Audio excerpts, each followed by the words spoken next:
Good afternoon, everybody. This is Steve Wilson from the State Water Survey, and today our webinar is what realtors need to know about homes with well water.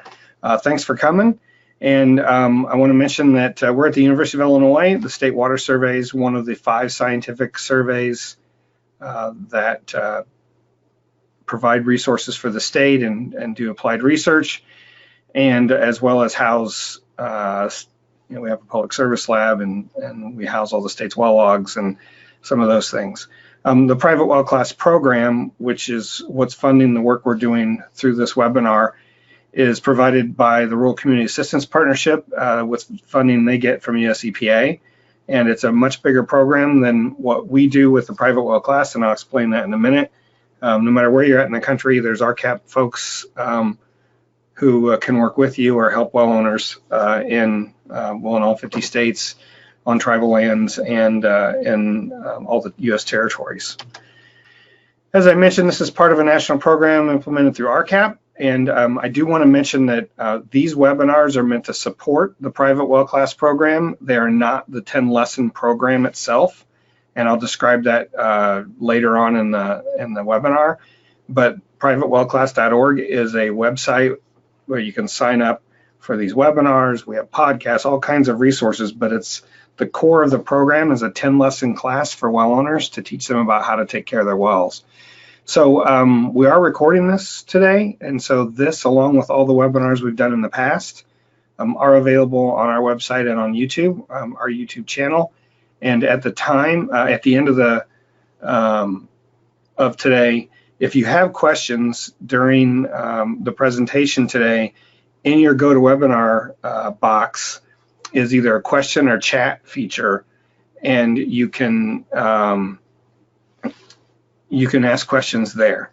So we will get to those at the very end, and so we'll answer questions as long as folks are willing to stay. So also, these webinars, even though this is really focusing on realtors, these are available for CEUs for sanitarians or environmental health professionals through NEHA, and also we're a licensed provider through Illinois for their licensed environmental health program. So if you are a licensed health professional and you do want CEUs for this, you can contact us at our email address that's provided here, info@privatewellclass.org. And we can provide a certificate of attendance, the slide deck, and then help with completing those forms. And if you're not a sanitarian, but you would like a certificate of attendance or the slide deck, you can email us and request those as well. So we send out a PDF of the slides, and as far as realtors go, I'm not sure what your requirements are. We haven't explored that. We probably need to at some point, but hopefully this will be something that you can get benefit from. A little bit about RCAP quickly. There's 6 regions that make up the RCAP network. These are all private, they're all individual nonprofits. You may know them by other names like Communities Unlimited or the Rural Community Assistance Corporation in western part of the country. They have staff in every state, well over 200 staff total, and the private well program that we run, we work with RCAP. They have about 14 to 16 staff around the country that work just on private well part of their program, and through that they're able to do well assessments, which I'll mention at the end, which is an individual assessment of somebody's well on request. They also do workshops for well owners as well as professionals. If you want to put together a workshop for your local realtor group or your state association, an RCAP staff person would be glad to come and give a presentation about the private well program and what services they provide. All of these are grant funded through the US EPA, and so they're all free for you to use. Everything we do is free. I'll mention some materials we have available. You can get those from us for free. It's actually a really good thing that we're able to do all that through a grant and provide all those resources for all the well owners out there. And a little bit about us, the Water Survey. We're the only state water survey in the country. I think actually Oklahoma has started one, but ours has been around since the 1890s. And it started because of cholera and typhoid outbreaks around the state, and trying to document how drinking water plays a role there. And so we house the state's well logs. We have a public service lab that does private well testing, We do a lot of applied research around the state and help communities with finding new sources or improving the quality of the water of their source of water. And it's really, we have almost 500,000 well logs in our files, and it's put us in a place where well owners call us daily to request information or ask questions about their groundwater, their aquifers, and those sorts of things. So it's puts us in a good spot to really have a program like this nationwide based on the expertise we have and our 120 plus employees have here at the Water Survey. And as an example, this is a really neat story. I realize it's a typhoid outbreak's nothing to laugh at or make light of, but in 1916, the city of Pana had a typhoid outbreak. There were 34 cases, I believe, and this is in our files. So for our well records, we also have city files. Anytime a new well's drilled, water samples are taken, the city does some kind of assessment. And so Water Survey scientists went down to Pana to investigate why there was this typhoid outbreak, and it was tracked to the Pana Ice Cream Company, which in the end it's because they got milk from 4 different dairy farmers in the area. It all went into one big cooler, and they used a single bucket to pull milk out for everyone that bought milk from there, and someone had a tainted bucket. And so because of how many people used the Pana Ice Cream Company to get their milk, so it's an interesting story. It turned out not to be water related per se, but in reading through all this material, you find out that the survey was there to investigate if it was a waterborne outbreak. They had a brand new water purification plant that they weren't using because the mayor didn't want to go to the expense of actually running it. And they also had half the town sewered that didn't run to a sewer plant, but ran to an outfall to a local creek. And while all this was going on, there was a farmer suing the city for their sewage going into this creek because his cows wouldn't drink the water anymore. So you can't make this stuff up. And there's all kinds of information like this through our files from going back in the 1890s. And so it's just an example of how we've been involved with helping the state and the citizens of Illinois with their water quality issues over the years. So going on to today's webinar, again, I'm Steve Wilson. I'm a groundwater hydrologist in the groundwater section at the Water Survey. With me is Katie Buckley, who also works on the private well class program. She's a water resources outreach specialist, and she's going to be fielding the questions that you all put into the question box today. And we'll work with you if you need any materials after the webinar is over. And Dan Webb is with us. He's the manager of Public Service Lab, which, as I mentioned, the Public Service Lab offers sampling to any well owner in Illinois.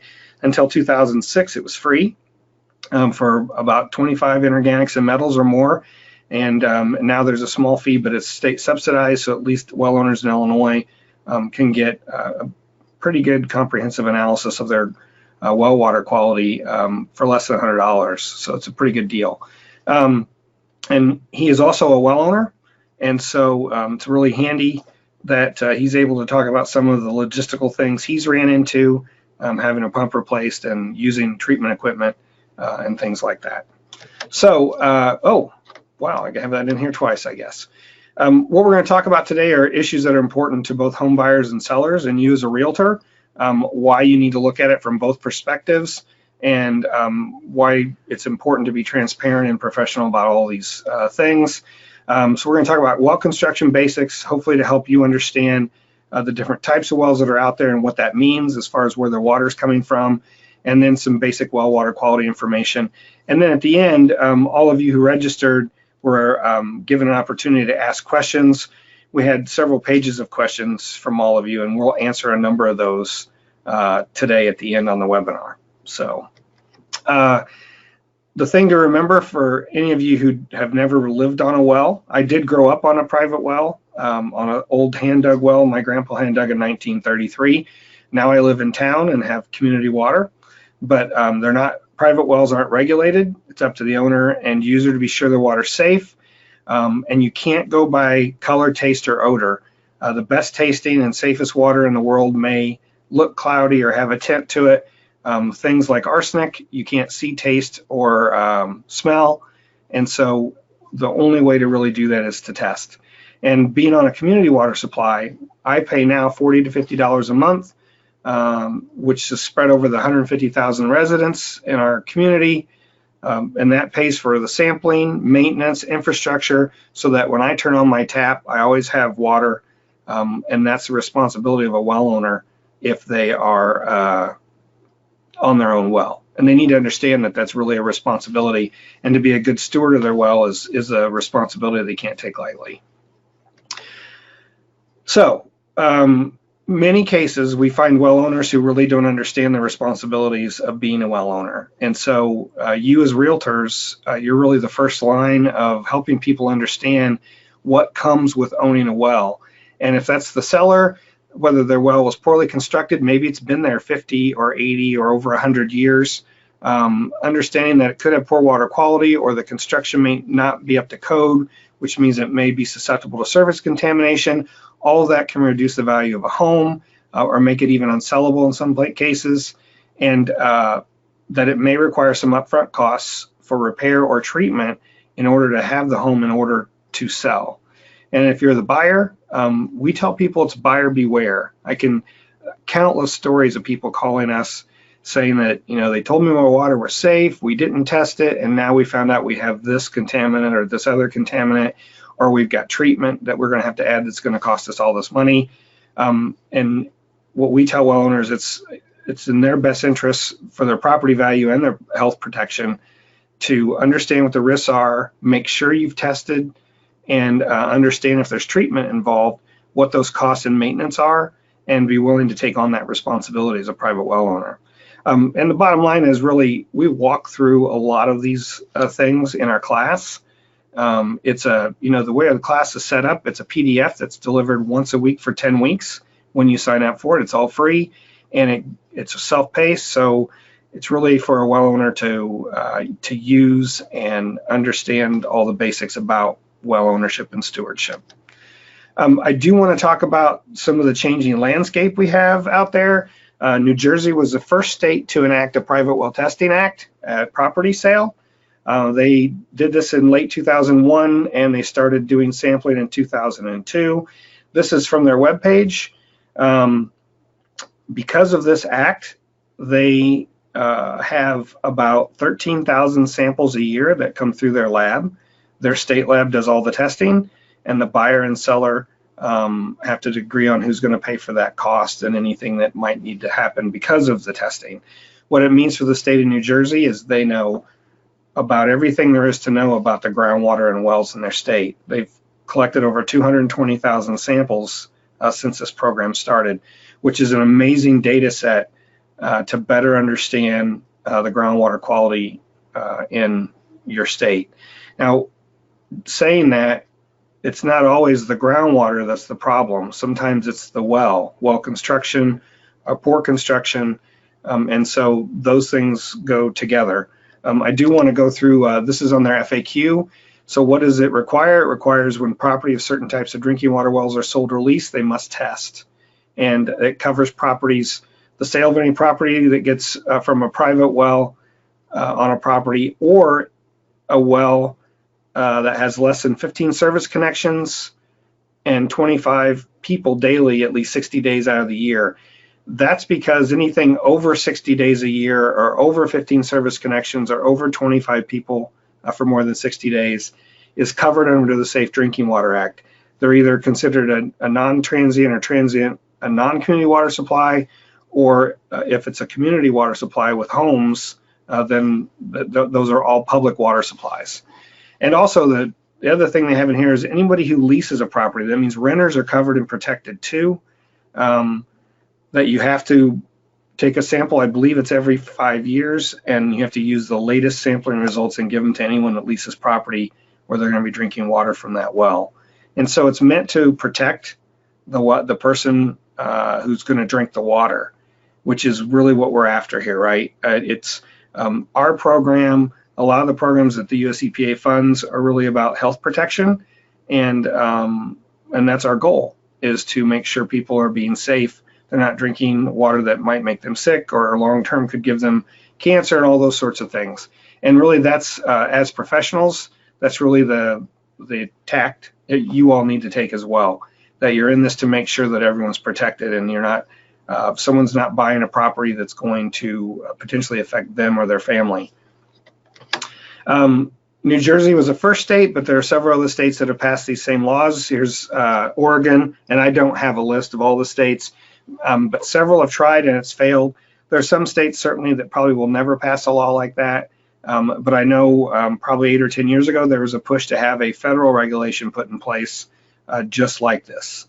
And that also didn't get traction at the time, but you really need to be aware that this is the direction things are heading. Private wells are becoming much more a part of the landscape in the public eye, and there are actually more people on private wells in the country than there are in small communities of under 500 people. There are about 24 million people that are in towns with public water supplies of under 500. There are about 43 million people who are on private wells. So it's a big portion of our population, and everyone should have equal health protection under the law. And because of that, we're seeing more and more states, or when states don't act, even local jurisdictions who are heading that direction. And it's, to me, we should all be on the same side of this fight, and that is to make sure that people are drinking safe water. So Rhode Island passed probably the most comprehensive testing law to date, only because it's tied to their building inspectors. And I'm fairly certain, I couldn't find it to verify this morning, but what I've been told is in Rhode Island, you have to test, just like you do in New Jersey when a property is sold. The buyer has to pay for it. You have to use one of their certified labs. And in the end, you contact your local building official at a town hall to find out if other tests or treatment may be required. They can actually have the ability, the way they've set up their law, to condemn a property if it's really a health risk. And so it requires you then to add treatment, and here's a list of the contaminants they require testing for. So my point is really that more and more states are looking at this, and more areas plan to create these kind of rules. And to that end, this is a county, Westchester County in New York. They have their own private well testing law that requires testing at property transfer. But both Massachusetts and Connecticut and states like them, home rule states, where there's local health departments instead of county health departments like we have in Illinois, each local health department or health district has the ability to pass these laws creating testing requirements under their jurisdiction. And I gave a presentation to some environmental health professionals in Massachusetts, and it runs a gamut from having no rules to actually having rules that say they have the authority to condemn a well in their local health district. So some do, some don't, but what it leads to is you may have different laws on one side of the street versus another side of the street in these local areas. And that's tough for a homeowner to understand what the rules are and what the requirements are. And so the more you know about your area and the rules that apply, the better it is for the folks trying to buy or sell a home working with you.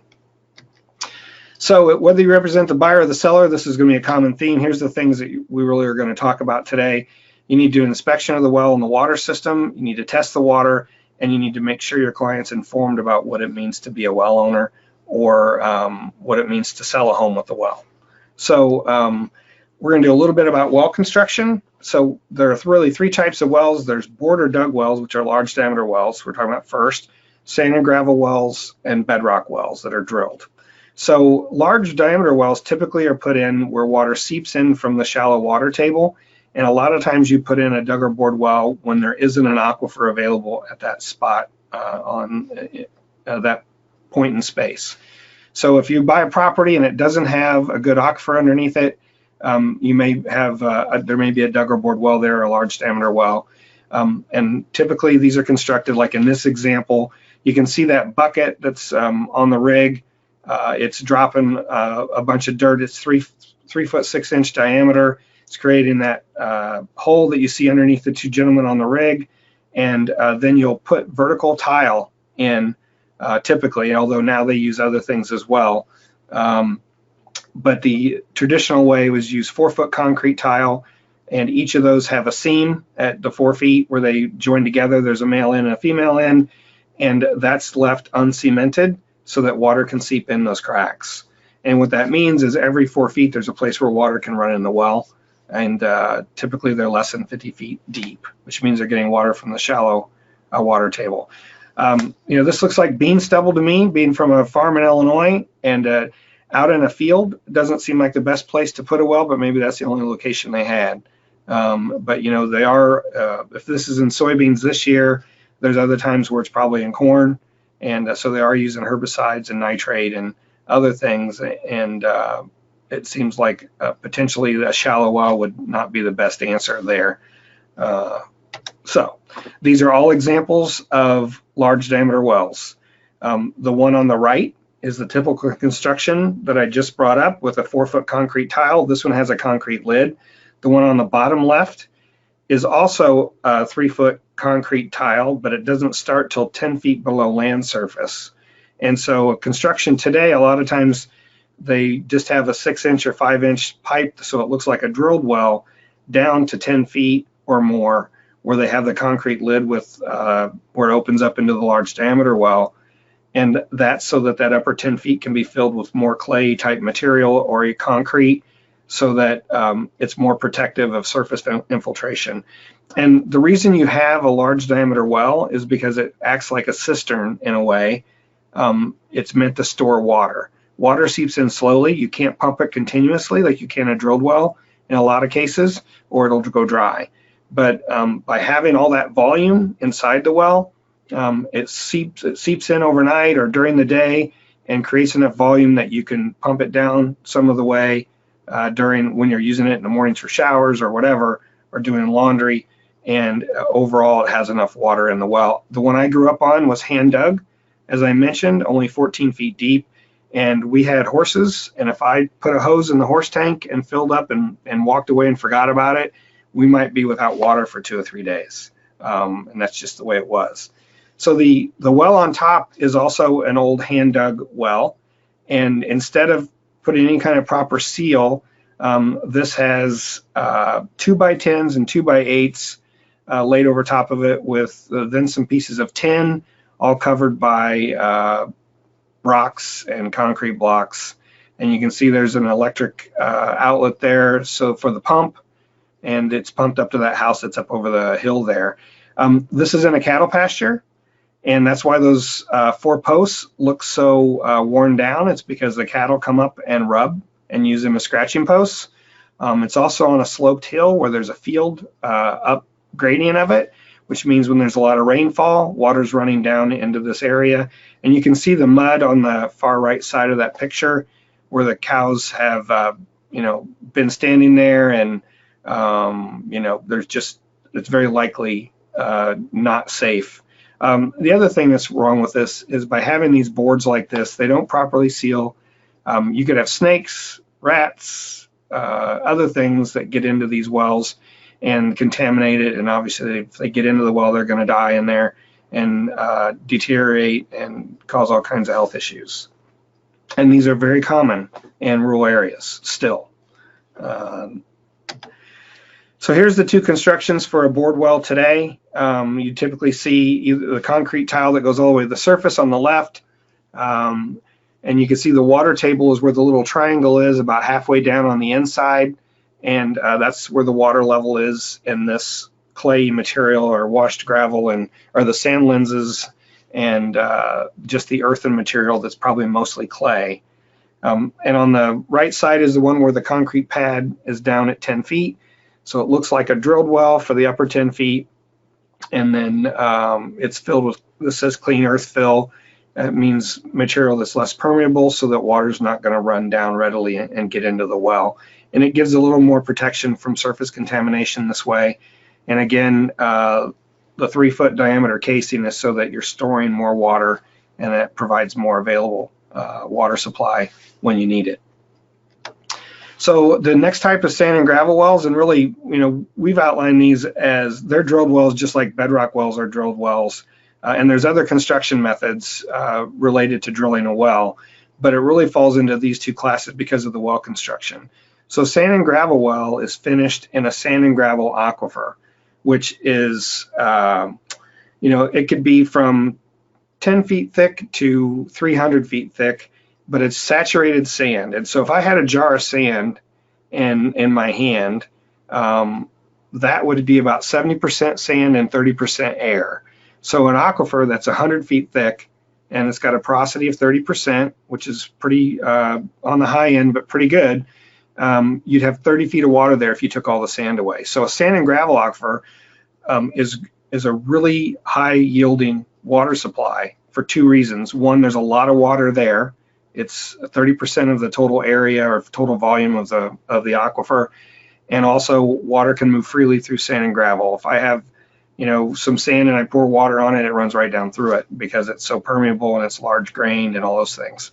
So this screen that's on the right side is a wrapped steel casing, or a wrapped steel screen, stainless steel screen, and the slots that are there are based on the grain size of the sand that the driller will determine when they're drilling the well. So as they're drilling the well, the driller's collecting samples. As they get to a certain depth, they'll catch samples and then determine the grain size, and that helps them determine how fine of a mesh they need for the screen. And that's so that they can let the water through but keep the sand out. You also use a gravel pack around the screen that's a specific size of grain size that also helps filter out those fine sands and keeps them from getting in the well. Sand's abrasive. If it's coming through the screen, it'll tear up your pump in no time. And so these are built such that it keeps the sand out but lets the water through.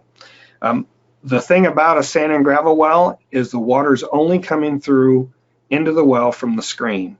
So if I have a 200-foot sand and gravel well, the screen's typically 5 feet or less in length. So water's only coming in that well from 195 to 200 feet below land surface in my example. And that's much different for a bedrock well, and I'll show you that next. I think I did show a well. This is an old picture and I need to change it. The biggest thing wrong with this picture, honestly, is that you wouldn't put this pump down in the screen because it causes, it increases the velocity of the water coming in the well and it can push sand through. But the idea here is you have a solid pipe down to the screen. And in my example a minute ago, there's 195 feet of solid pipe and then 5 feet of screen at the bottom. And that's the only place water is coming in. So the rest of that's protected from the surface on down from any kind of water getting in the well because the casing is solid and welded or sealed if it's PVC. And so this is the main components though, and it just shows you what that looks like. So on a contrasting side, a bedrock well, you don't necessarily have casing all the way down to where your water's coming in. So what you typically do when you drill a well into bedrock is you drill until you hit bedrock and then you go 10 to 20 feet in and you seat the casing into the rock. The rest of the hole is open, and that's because water doesn't flow through rock. Water flows through the cracks and the fissures in the rock. So in this example, if you see those thin blue lines that are running at angles, those are cracks in the bedrock. And you want your well to hit those fractures because that's where the water can come in. And so if you look on this example, on the right side of the well, it says 10 to 20 feet of casing into bedrock, and then the casing stops. And below that is just an open blue hole, if you will. And that's where the drill rig has drilled through the rock and created this 6 or 8 inch hole. And the rock itself acts like the casing. And then any fractures you hit allow water in. And how permeable or how much water you get out of your well can depend on how fractured the rock is, how many fractures there are, how interconnected they are to each other. And it also means that if you're unfortunate and you drill a well into bedrock and it only hits one fracture, all your water's coming from that one fracture, no matter where it's at, no matter where it comes from. So in this example, you see some of those lines going upward toward the surface. There are places where bedrock is only a few feet below land surface or at land surface. If your fracture runs all the way up to the surface, then you could have a direct conduit into your well that could cause surface contamination to be able to get into your well. So as an example, that same 200-foot well may only have 50 feet of casing, and then the other 150 feet are open to any water that can get in. We've seen older wells before some of the rules were put in place now that require at least 50 feet of casing in most states, where there might only be 12 or 15 feet of casing, even though it's a 400 or 500 foot deep well. That means water can come in that well from 12 foot all the way down to 500 feet. And so it's not as protective if that's the case. And that's another reason why having the well log and understanding what's on the log is important. And here's an example of that. This is a well construction log for Illinois. And I want to point out, if you go over to the bottom right where it says formations pass through, there's 4 feet of clay, then 26 feet of gravel, which the driller blew through. It probably wasn't saturated. Then they hit 145 feet of red clay, sand, and boulders. That's glacial material we have in Illinois. And then they hit broken limestone at 187. So that's the top of the bedrock. It's more weathered, it's more fractured, has more water moving around it or on top of it, and so it tends to break it down more. And then after you get past the broken limestone, you hit limestone bedrock. There's 68 feet of it from 189 to 257. And then below that, they hit shale, which shale is cemented clay. It's rock that's basis was clay before it became rock. And so they stopped because water doesn't move through shale. So the water formation for this well is from 189 to 257. It's the limestone. And so if you go up to number 15 where it says casing and liner pipe, there's 5-inch PVC from 1 foot above land surface to 179 feet below land surface. And then they put 20 feet of black steel. That's because it's more solid if you're going to seat it in the bedrock. And they went 10 feet into the bedrock and set that steel casing. So below 199, there is no casing. So from 199 down to 260, that's an open hole. And the bedrock itself acts as the casing. And so that's typical for a well, at least in Illinois, and a lot of bedrock wells. Sometimes you may have certain types of bedrock formations where they're very friable and the rock can break off easily and it may not even hold the hole open. In those cases, they may have to use casing and they'll cut holes in it to be kind of a screen, if you will, or things like that. But it just depends. But that's why it's important to have this log. And in this case, we know there's 199 feet of casing before water can get in the well, for instance. So it's pretty interesting, really. So well type does matter because of aquifer availability. So a dug and bored well, like I mentioned, is really usually put in where there's no real aquifer or it's very old. And I say that because, you know, when my grandpa moved to our place where I grew up in 1933, he didn't understand that we're close to a creek and there may be a sand and gravel aquifer below deeper to have a well drilled, but he hand dug it 14 feet deep, and that was plenty of water supply for his family at the time. It turns out if he would have had a driller or had a way to drill a well, he would only have to go about 75 feet to hit a sand and gravel aquifer, which would have been much safer, but that's just the way it is. And so we see a lot of these dug and bored wells that are old because that was the way things were done back in the day. Some of them are more than 100 years old and are still in use. The other reason you would do that is because there is no good or real aquifer at a spot. And so you put in a large diameter well, as I said, it seeps water in, kind of acts like a cistern. And so you have a water supply at your home. In some cases, you may have more than one choice. I know we have places in Illinois, because we're glaciated, where there's 2 or 3 sand and gravel aquifers over top of bedrock, and then there may be 2 or 3 bedrock aquifers that also hold potable water. So you could drill and finish a well in any one of those and have water supply. But it's about understanding the differences in the type of well you have, and really about how protective it is at the surface, how it was constructed, if it meets the code. And a lot of wells don't meet current construction code because those rules change over time, and they may have been put in, 20 years ago when the code said one thing, and now there's some little minor change, and it met code then, but it doesn't now. But it's a matter of understanding, is that really a risk or not, or is this being more protective? And that's why having a log is a critical piece of all this to understand.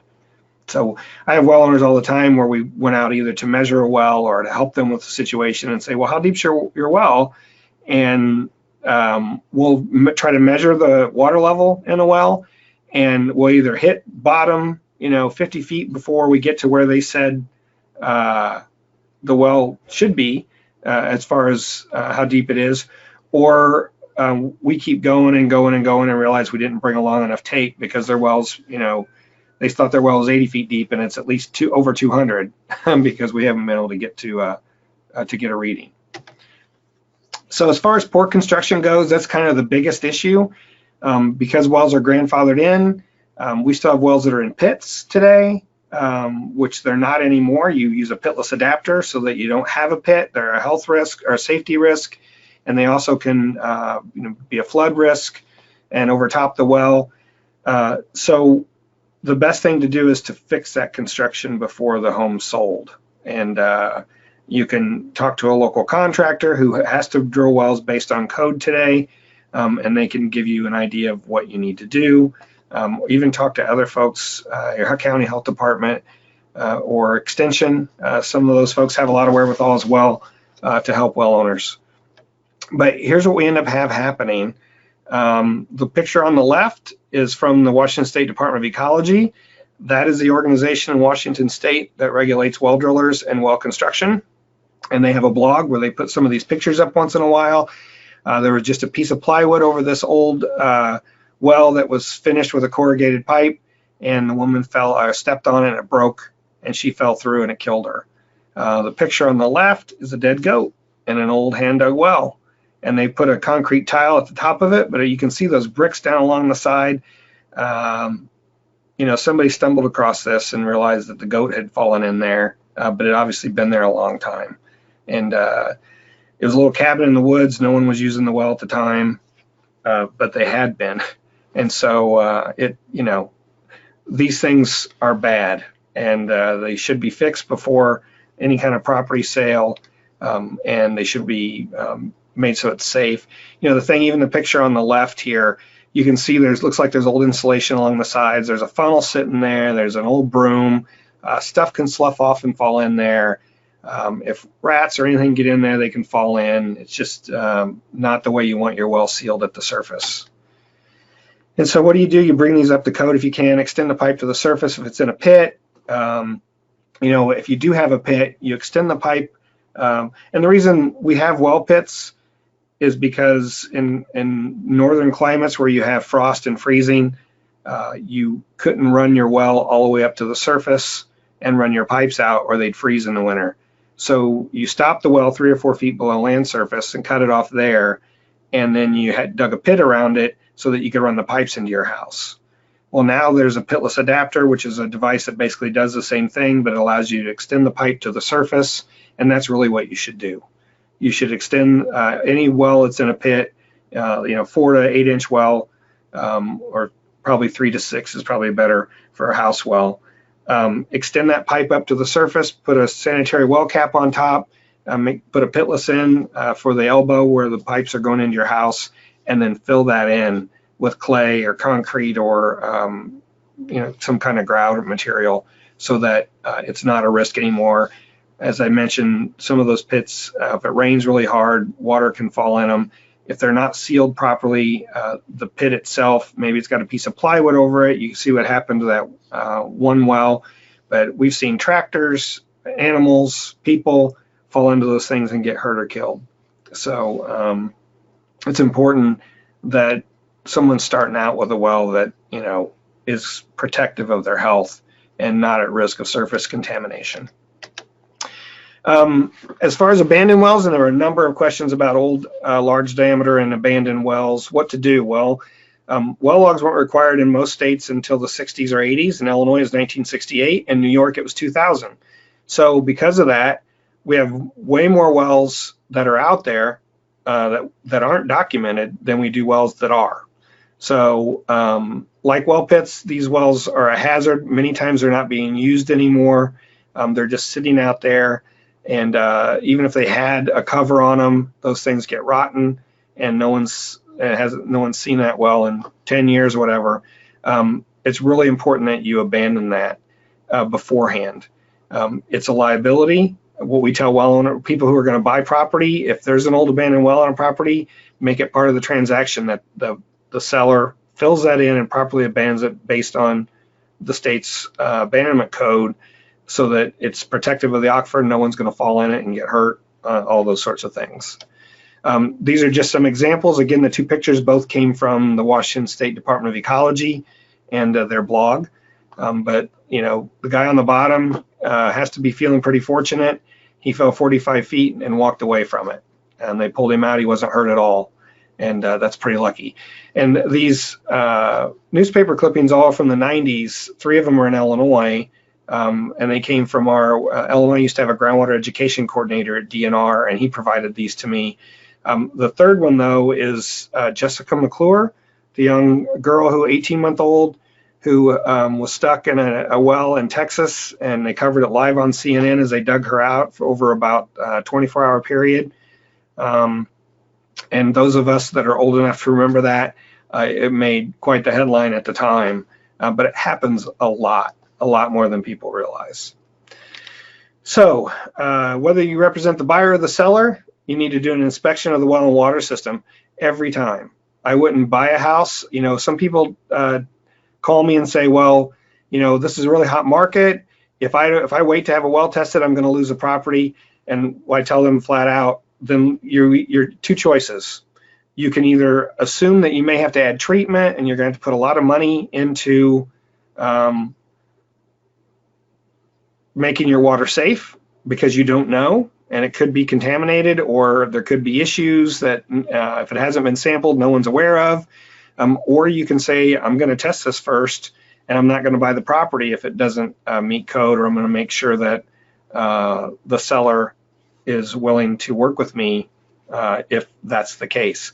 We have people all the time who, and I'll talk about an example in a minute, where they bought a property and then regretted not testing it first. And so really it's better to be prepared. It makes you look like you're on the up and up. You're not trying to pull the wool over someone's eyes. And if it needs treatment, it's better to put it in place so that you can say this has healthy water, and we even safe water. We've even added this treatment because we found this in there, or it has this issue. Or it's no different than people look at a softener, or especially a softener, as something just to help with staining or whatever. So they're willing to do that to make sure their sink doesn't get a stain on it, or their clothes don't get stained, but then they treat it completely differently when it's a contaminant that might cause health effects. And I don't get that. So, and as the buyer, it's buyer beware, both from a standpoint of protecting your family's health, and also from a property value standpoint. You buy a property and you don't know that it's got a water quality problem, and then you find out it does. In Illinois, there's a disclosure form you have to fill out that says, I know nothing adverse about my well or my septic system. If you're honest and fill it out properly, now all of a sudden your property value's gone down because you bought it whenever no one knew that. So it's better to find out in advance. It protects your investment. I point this out because, to me, this is one of the smartest rules in the country. We all don't like the government interfering with our affairs and everything else. Wisconsin's taken a different tact with all of this. They say it's voluntary to have an inspection of your well, but, and well owners aren't required to bring it into compliance as a result of the inspection. But if you do have it inspected, we expect you to use a licensed inspector, and that's usually a drilling contractor, and you have to use this form. We don't want you to send us the form. We want you to give it to the buyer and the seller, or the person who ordered it, but we're going to make sure if you do it right, is what they're saying. And this is just the top half of this, but it gives you all the information. And really what they're doing is they're saying, I want you to inspect this based on the current well construction code. So they change this form when the code changes, and this is the bottom half of it. These are all the things that are in their well construction code. And maybe it doesn't meet all of the things today that it did when it was drilled, because the code has changed, but at least you have a licensed contractor, an inspector, who can say, well, here's what this means. Yeah, your casing isn't 18 inches above land surface, or above 12 inches above land surface, and it's supposed to be, but it's in an area that would never flood, so it's not a big deal, all those sorts of things. But it has to be signed by the well driller or by the well driller pump installer and their license and everything about them, so that you have some protection should there be an issue that wasn't identified. I mean, and the state's really saying, we're going to make sure you do it right, but we're not going to get in the middle of it. And I think that's a really cool way to do things. And the reason you need to be concerned, a lot of things can affect your well. So this is from Minnesota Department of Health. This is from their well code. And it says selected well isolation distance requirements. These are minimum setbacks from a well if you're going to put in a new well. They don't want it near a pool, a heat exchanger, all these other things, and I can show you the other half of this list. Some are common sense. 3 feet from a building or building overhang. That's so you can get a rig over top of the well. You'd be surprised how many wells we find that are either in a garage or a basement or a kitchen. We found a well that was in somebody's kitchen. They basically built their house around their well. It makes no sense, especially if it's got a submersible pump. You have to have access to it. If you have a problem, if maybe it needs, if it's really high iron, the casing or the screen could get clogged. Maybe it has to be acidized at some point to quote, save it. Otherwise, you're building a new well. And so it shouldn't be in a location that's not accessible. But I show this to well owners to say a lot of things can affect your well. Anything that could get in the ground and eventually migrate into the water that's going in your well. So you need to be aware of why it's important to have your well off to itself, not with trees around it or other things, and in a safe spot, in an upland spot where it's not going to flood and all those other issues. And again, this goes to that too. It's another tool to look at the well itself in an inspection and understand that, things like poor casing condition, it's badly corroded. Most people never talk about the seal or the gasket that goes, the rubber gasket that goes on a sanitary well cap. But I can't tell you how many wells I've opened where that's never been changed. And especially with our winters, eventually that gets dried out and brittle and cracked. It's no longer sealed and protective. And it's not something you hear about getting changed that often. But when Madison County, New York recently had some funding from CDC and to go out and look at their wells and do some water testing and learn more about the wells in their county, their biggest conclusion was where they found contamination were where the well cap wasn't properly, wasn't doing its job. Either it wasn't on, it wasn't sealed properly, bolts were missing, it was cracked, all those sorts of things. And so all that matters in trying to protect public health, and you should insist that all that's done and inspected beforehand. And the last thing here, test the water. You should test it if you're the seller and be prepared. If you have good water, it's a selling point. If you need added treatment, that's also a selling point. And it may cost you a little bit, but it's important. You're taking a risk that if you don't, someone else is going to have to, and it's going to affect the value and the money you can get for it. I've this year had someone in Champaign County, which is where I live, contact us, and it actually killed the sale of the house. And so, they really wanted to buy this house in the country. They lived in town. Their son's the same age as my son, so I know them. And we gave them advice on what they needed to do. They actually ended up had a contractor come out and chlorinate the well. They still had issues, and in the end, they didn't buy the property. And so, if you're the buyer, it's buyer beware. Protect yourself both from a health standpoint and a property value standpoint. And this other point here, test for chlorine. So someone asked a question, and I'll get to that in the question part of it, about if I test a well and it's got bacteria contamination and then we shot chlorinate it and then it passes, is it really safe? Well, maybe, and maybe not. So one thing I tell people is, if you're going to go test a well, if I'm a person, and my father was one of these people, that's why I know, he chlorinated our well 3 times before it passed. And this was back in the 80s, and I'd already moved away. But anyway, if you recently disinfect your well, it may have some chlorine residual still in there. And if that's the case, I wouldn't count that test. I would wait till the chlorine's gone and then see if it's still safe. And I'll get to the reasons why, but it doesn't mean it shouldn't have chlorine in it. If it does, that means it's recently been disinfected, and it's not really a valid test on whether or not the well's safe from bacteria. So 2 examples. I don't want to know. So we were doing a study looking at the variability of arsenic in one of our aquifers in Illinois. And so we went out to 2 rural subdivisions where everybody had a well in this aquifer that we know has arsenic, naturally occurring arsenic. And so I went door to door, 22 homes, and said, can I sample your well? We'll give you the results. We're not a regulatory agency, so I can give them just to you, blah, blah, blah, blah. And one gentleman said, you can test my well. You can take a sample as long as you do it when I'm not home and you don't send me the results. And I said, well, why would you want me to do that? And he said, because I'm trying to sell my house. And in Illinois, there's a law that you have to fill out this form, and it says, I know of no adverse issues with my well or septic. So he was willing to let us collect the sample, but he didn't want to know because he wanted to be able to honestly fill out that form and say he didn't know of anything. So what do you do there? Because why wouldn't you want to know, right? The other example, again, buyer beware.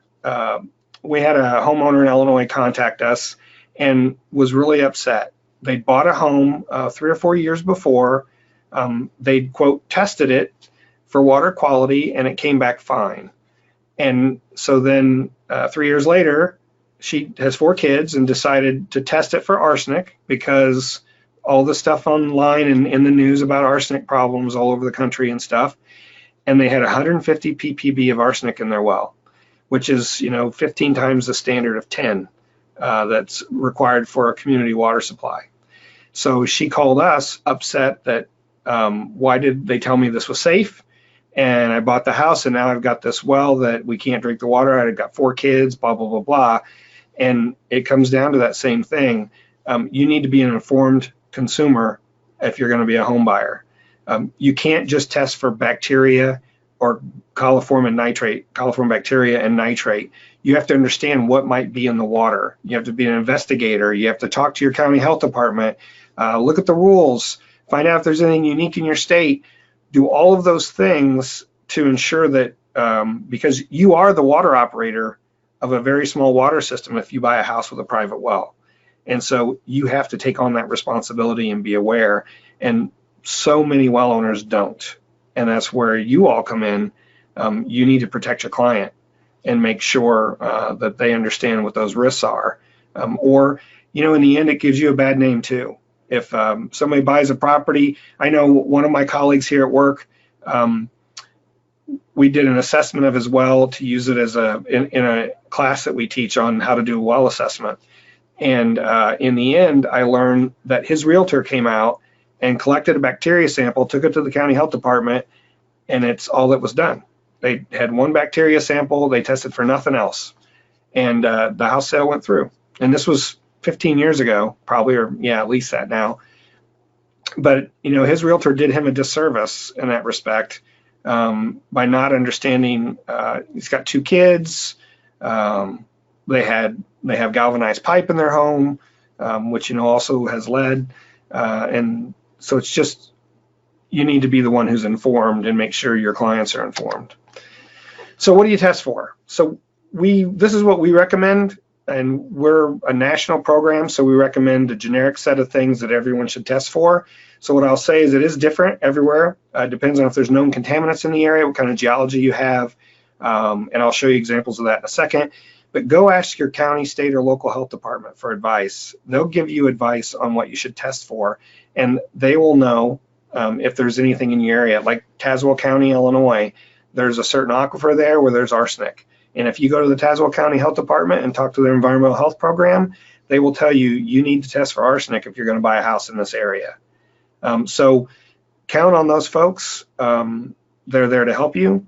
And if And I would ask other people too, like, your well records folks, your neighbors, the driller, co-op extension.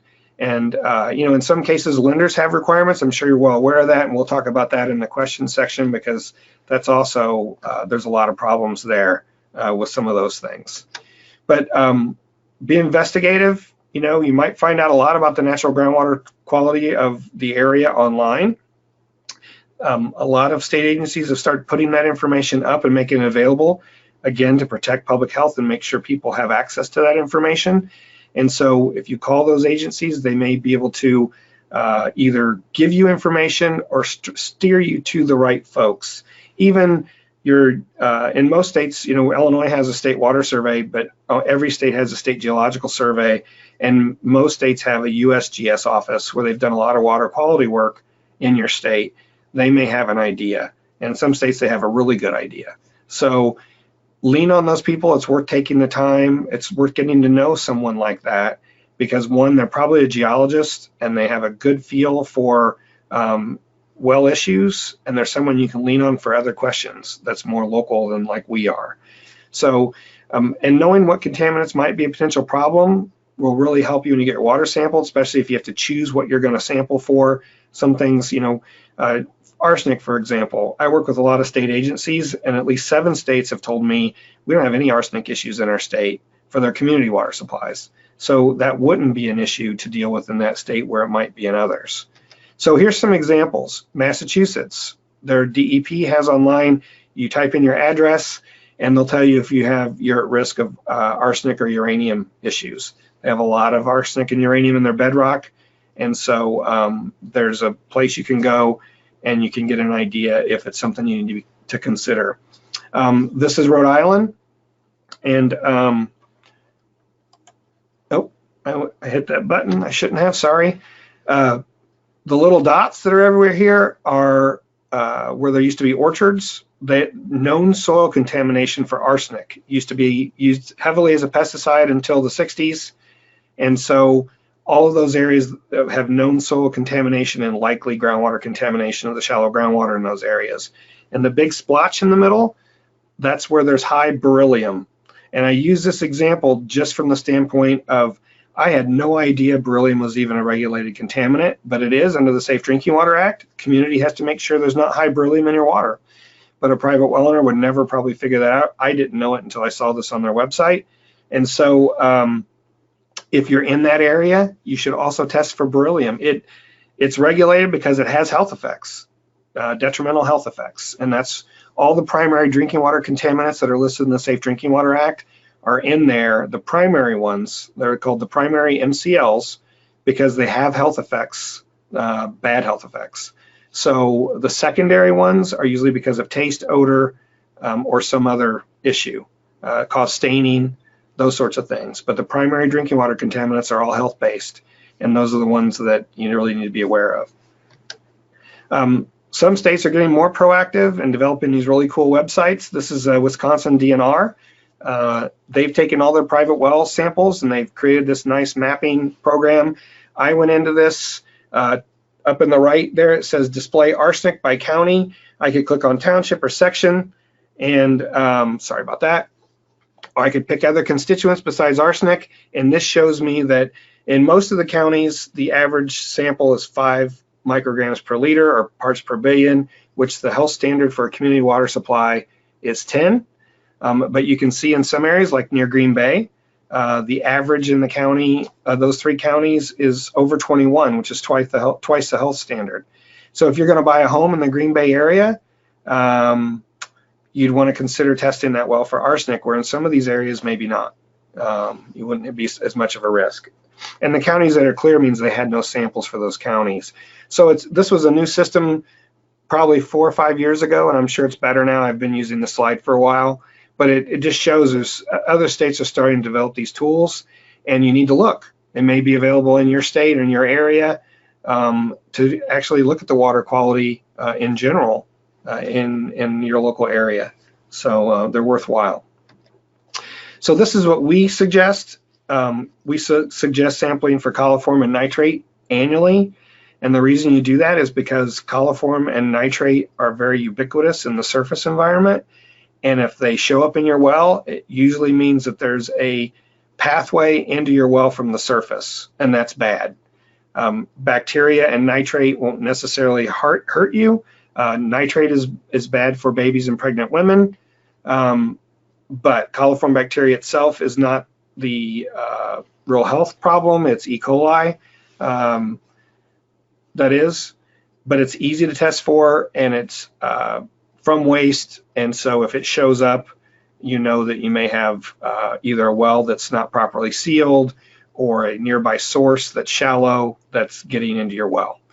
And so that's why you test for those annually. It's really a way to say, okay, my well's still properly protected, is the way I look at it. But to know what's really in your well as far as groundwater, we suggest you sample for all these constituents here. And if you have galvanized piping, also zinc and cadmium.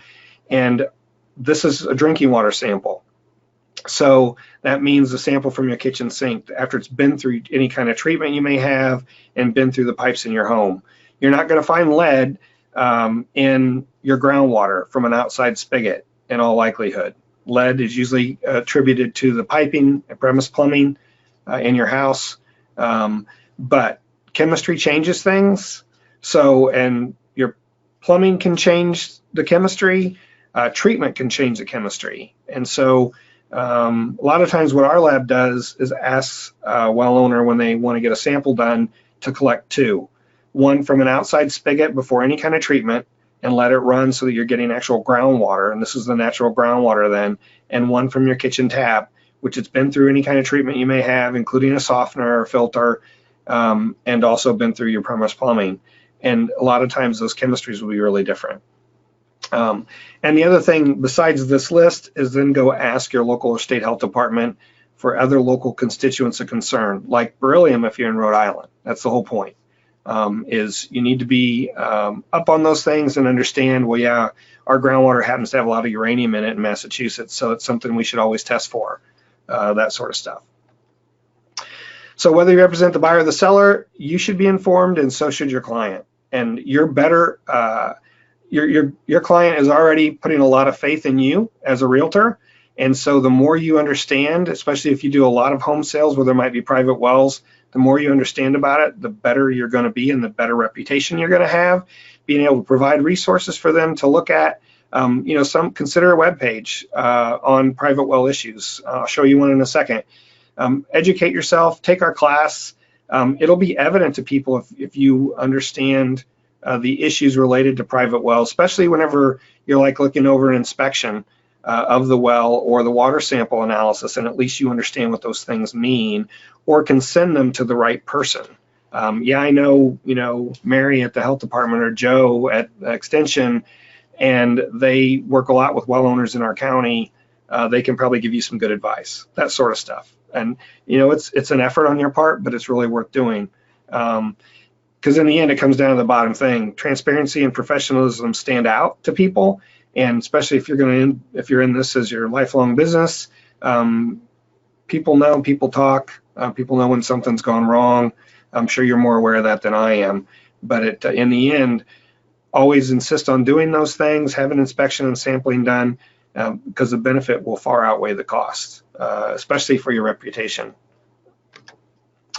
There are resources available. I just want to point out that this is just Connecticut's website. Most states, including Illinois Department of Public Health, have a website with private well information. And so you can learn more there. This is Wisconsin's, talks about their own rules, if they have any, things for their licensed pump installers and all those sorts of things. They have flowing wells up in Wisconsin. We do too in Illinois. If you happen to have one of those, for instance, it's a unique situation, but just look. This is a realtor. I wanted to just point out they have a bunch of videos they've downloaded from other folks where one of their clients can just go here and see a bunch of information about private wells. So that's what I have related specifically to realtors. I'm going to talk a few minutes about our class and our program before we get to the questions, but we do have a lot of questions to go through, so I'm going to try to get to that pretty quick. As I mentioned, the private well class is a set of 10 lessons that anyone can take. It's free. We have people all over the world who take this. We've had over 7,000 people take it. It's self-paced, so you receive one lesson a week. It's about 8-page PDF. For every person that tells us in the evaluation at the end that the lessons came too quickly, once a week is too many, another person has said, I wish they had them quicker than once every week. I was ready for the next one in a couple days and I didn't have it. So we've left it at 7 days per lesson. And we also do things like this webinar, and they're meant to support those lessons, but also give us a chance to speak with professionals like you all who work with well owners and can get more information out about the importance of being a private well owner. And so it covers everything from the hydrologic cycle and how water gets into your well, to different types of well construction in more detail than I provided today, to interpreting sample results, treatment types and how they work, how contaminants move in the ground, all that stuff, why my pressure tank doesn't keep pressure, a lot of different topics that really are kind of a well owner 101 for a basic understanding. And to me, the idea is that in the end, the well owner understands their well and the way their water system works well enough that they can at least understand when they're talking to a professional what they're talking about and ask better questions to get to the root of the problem. You know, well owners have to have a little wherewithal if they're going to be a well owner in the first place, or have the money to pay somebody else to do it for them. And we have some of both. And so, but being knowledgeable about it protects you from wasting money or from doing things that might be harmful for your health or your family's health. This is the front page. Just click on Take Our Free Class. There's also things from those top buttons you can get to, I'll talk about in a second. But if you click on Take Our Free Class, it brings you to this page. You just put in, a well owner just puts in their email address, their first name, and what state they live in. And really, we ask what state they live in so that we can show RCAP and EPA, who fund us, that we have people all over the country taking the class, and we do. If you scroll further down this page, well, in a second I'll get to that, we do have the entire class in Spanish, including some of the videos. And so, and that includes even the figures. So this is from lesson 1.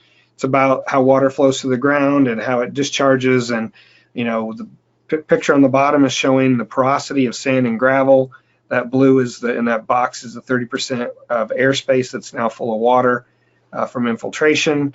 But it's all done in Spanish. And so if you're in an area where there are a lot of Spanish speaking folks or first language Spanish speakers, that's available as well. Under our resource library for each of the 10 lessons, like the first lesson is called The Science of Groundwater, there are additional resources available. They're all from either state agencies or universities, or in some cases, extension, but they're additional information on specific topics related to that first lesson. And it's because sometimes that 8 pages is enough for some people to really get what's going on, and this gives them a lot more reading. Each of these are much more material that they can get to. And for specific things, like the first one under lesson 2 there is the Michigan Flowing Well Handbook. You know, they were losing 28 million gallons a day of groundwater to flowing wells. So they passed a law, and now you have to cap those. And this handbook not only describes all the issues related to flowing wells, but also the proper construction of the cap to pressurize that system and keep the water from flowing, and a whole lot of really cool stuff about flowing wells that I never knew until I looked at that book. So, and there's a set of materials available, all from other sources that are publicly available and free for all 10 lessons. We also do webinars like the one we're doing today, which is being recorded, on specific topics. Every July, we do a septic system webinar. We bring in a sanitarian from Massachusetts who's also works for RCAP, and he's excellent. He has spent 8 years working on septic issues in his local jurisdiction in Massachusetts. He's really a septic system expert, and he's able to provide answers because I'm not. And so we do that a lot when we need to. And this is one of the most popular webinars we do. We have close to 500 people on it every year. And, it's really interesting because this class and our funding is really for private wells, but septic systems play such an essential role in either contamination or not being properly maintained and cause localized backup and flooding in your yard that can get into the well and all those sorts of things, that it's really important for well owners to understand both of those issues. And on specific topics when they come up, like lead. So we've done this lead webinar twice. We also brought in an expert for this, someone from Virginia Tech, who works a lot with private well issues related to lead and premise plumbing. They have more corrosive water there in their aquifers than we do in Illinois, and it's really interesting how that affects all the piping and all the issues that can cause that. So these are all recorded. This is on our website, and that's the main reason I point them out, so that you understand if you want to look at all this stuff, it's available and it's all free. In the lead case, and also in a few other cases, we have pages that we've set up that also have additional material. And so if you just type in privatewellclass.org/lead, it takes you to this page where you can get more information about the types of filters that have been tested, how to find out which ones work and don't, the lead portal for CDC and US EPA, all those sorts of things. We've also created a series, there's 18 or 20 now, I think, of these short 4 to 6 minute videos on topics that are really important that people don't realize. A lot more people in the country share wells than I ever realized. And a lot of times there's no formal agreement. There's no legal binding agreement. And if one person who happens to have the well on their property changes their mind, or they sell it to someone who's not as friendly, all of a sudden the other folks that are on that well may find themselves without a water supply. And so it discusses why wells are shared, how that happened, what the downsides are, all that sort of stuff.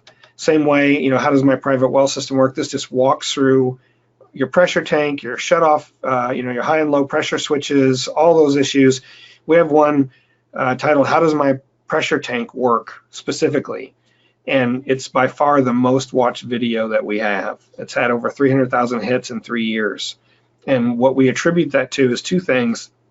One, a lot of people with private wells have poor water pressure or water pressure issues because of an improperly sized system, and there's also just not a lot of information out there to help folks with that problem. And so it's really popular, and we try to put these things out here to make them available to well owners all over the country. We started a podcast. We've done the first 3 lessons. That's 1, 2, and 3 on here. And the other 3 podcasts are from RFD Radio, which is the Farm Bureau Network in Illinois, where we've given interviews about different topics, abandoned wells, some of those things. We're an agricultural state in Illinois.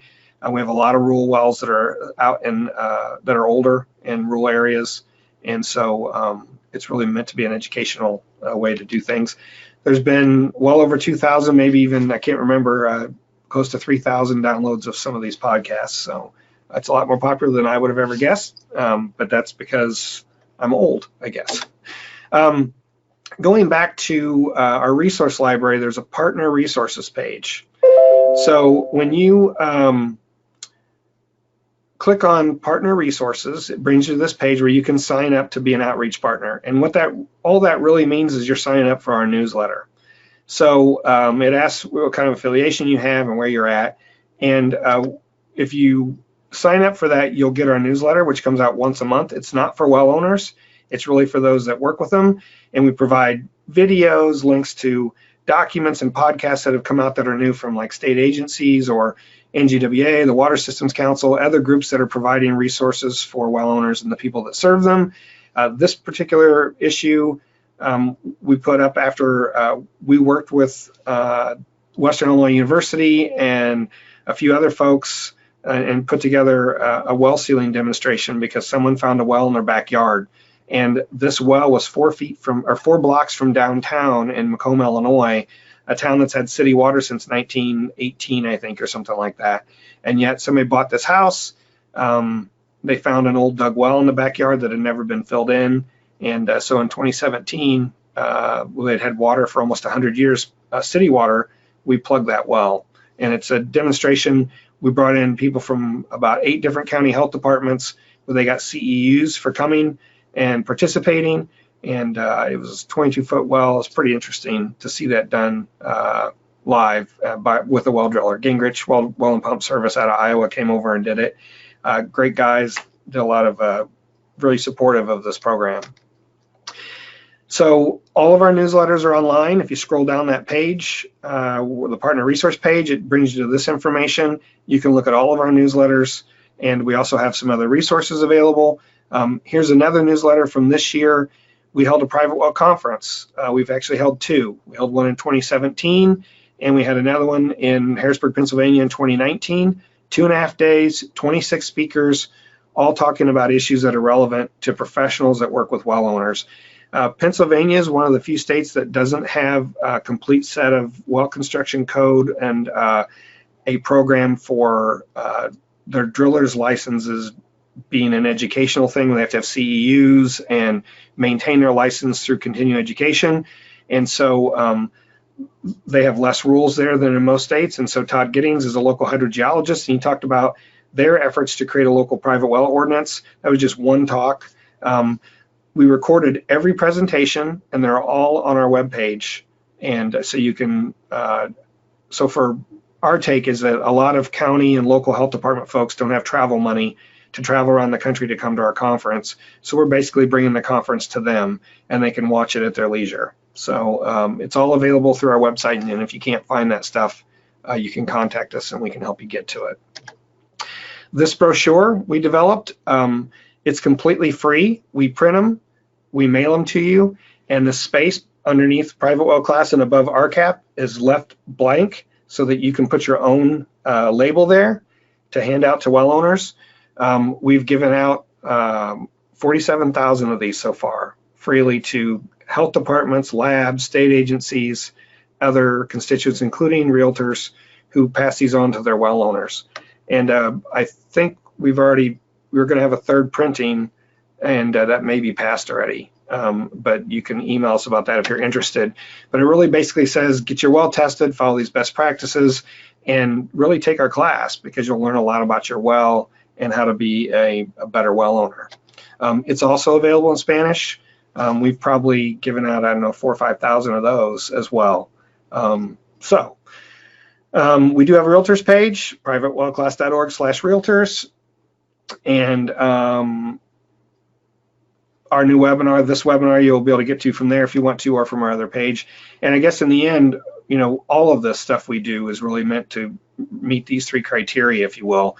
We want well owners to understand why their well is important, and they need to understand it, and also then how they can help protect themselves from risk. And so taking our class goes a long way toward that for a well owner, just because it gives them a lot of good tools to use and allows them to ask better questions and teaches them where to find information. One of the lessons is actually just about how to find local information, because some people aren't as savvy on the web as others. And so we spoon feed some of that and try to help them understand, if you're in Missouri, if you just Google Missouri water well logs, Missouri DNR is the first thing that comes up, and they have a page where you can get to your well logs. Same with Illinois. It brings you up to an online mapping program that our State Geological Survey has that allows you to zoom in to your area, and all the logs are shown there, and they're available for anyone to look at and see. So it's really about all those things. We did get a lot of questions, so I'm going to go to that. And so I'm just going to go into those now, I think, and because we need to get through this. One of the questions was, any place for grants? Which is a great question, because there really aren't a lot of funding options for private well owners. And a lot of times putting in a well or abandoning a well or changing out, putting in a new septic, all those things are expensive. So we work with, USDA has a federal program where they provide funding to nonprofits who can then loan money out to individuals. And that's probably one of the biggest sources of available resources. Some states like California have also, because of the drought they had, passed a law and provide additional resources for well owners in their state who need to deepen their well or put in a new well. And they can get even a grant with total forgiveness of the cost for up to, I can't remember what it is, but it's all outlined in this webinar we did in March. And so if you go to our webinars and events page, you can see past webinars. And this is from March 21st, 2019. And it goes through all the possible options and kind of walks through things like for abandoning wells. In some states, they have programs for that, like in Iowa. In Illinois, some of our local soil and water conservation districts have a cost matching program for that. And so it's all over the map, and it's worth trying to find those things in your local area and see what might be available. Seal and abandoned wells. What states require old large diameter wells to be reconstructed or plugged? Well, it really depends on the state rules, but in most states there is a legal requirement that you properly abandon an unused well. The problem is most states don't enforce it because they just don't have the staff to do that, and they don't even know the wells are there. So that's another question, and I think we answered that too here. But a lot of times these old wells are on file, so no one even knows they're there. But if I were involved, I would require it to be part of the transaction if I'm the buyer. If there's an old well on the property, in some states the requirements when you're selling a home say you have to identify any wells on the property, and assuming people are honest and do that even for those old wells, then you've got that information. But you want to make sure it's not there anymore. You saw the pictures of the horse and the guy who fell in. There are a safety hazard. Somebody who doesn't even belong on your property can just be walking through, fall in there and get hurt and sue you. There's a lot of responsibility there, and it's best just not to have it. Most of the time, they're not even a great source of water. Those old wells, a lot of times, are shallow from the water table. I wouldn't drink the water from it in a lot of cases, certainly not without testing. And so it's better just to seal them if you have another water supply. What means do I have to locate abandoned wells? Well, and this person was from Illinois, and they brought up, is there another option besides a water survey? Well, we house the state's well logs, so does our state geological survey. And so in Illinois, we're probably the best place to go. And we do find cases where we have a well log and they don't, or they have one and we don't, because of things like, the person I mentioned earlier that only had their well tested by the realtor for bacteria, we found that their well had been tested in 1960 by the state water survey. And so we were able to find an analysis from 1960 just because we looked. And what we do is if someone uses our public service lab, we try to find the log in our files. If we don't have a log, then we create a log based on the chemistry data. So there's no geology there. We don't know how deep the well is necessarily or the casing information, but we know there's a well and we know this is the water quality. And that's what happened in that case. We were looking for wells in the vicinity, trying to find his well log, and we found a chemistry log for that property where they had actually had it sampled in 1960, and the well was drilled, according to that 1960 file, was drilled in 1948. So, there's not going to be a well record for it in some cases, but you need to find the people that hold all the logs is the bottom line. So in Wisconsin, that's DNR. In Washington State, it's Department of Ecology. In Florida, it's the Department of Environmental Protection. They're the folks to go to and ask, here's my property, my legal description. But a lot of times you're not going to find those unless there's some odd reason like this one that had a chemistry sample. And so, but in most cases, you're going to be out of luck. We expect that we have about 50% of the wells we have logs for in Illinois, and that's because we started our law in 1968. But a state like New York that didn't pass a law requiring logs to be filed until 2000, they probably have 10 to 15% of their well logs of the actual wells that are even still in use. And so it's really a problem, and it's not something that you can readily go back and fix because there's so many in each state. What water quality tests are required for sale purchase of a new home? Do they vary? Well, they vary a lot. As we've already discussed, in New Jersey and Oregon, you have requirements now. In New Jersey, the state lab has to do it, and they test for a whole bunch of things. Rhode Island has their own law, and they have their own set of criteria you test for. And then there's a lot of local jurisdictions that also do the same thing. So you really have to check out for yourself what's available. There's no list anywhere that I know of.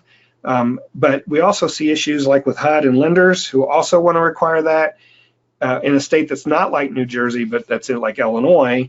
Most of the time it's the lenders or HUD, if you're getting a HUD loan, that are requiring sampling because the state doesn't necessarily require it. But there's an effort there, or there's a problem there that sometimes those are confusing. And I'm going to go through that real quick because I'm sure you all deal with a lot of HUD loans on the properties that you buy and sell. The HUD rules say that the mortgagee must confirm that a connection is made to a public or community water system when it's feasible and a reasonable cost.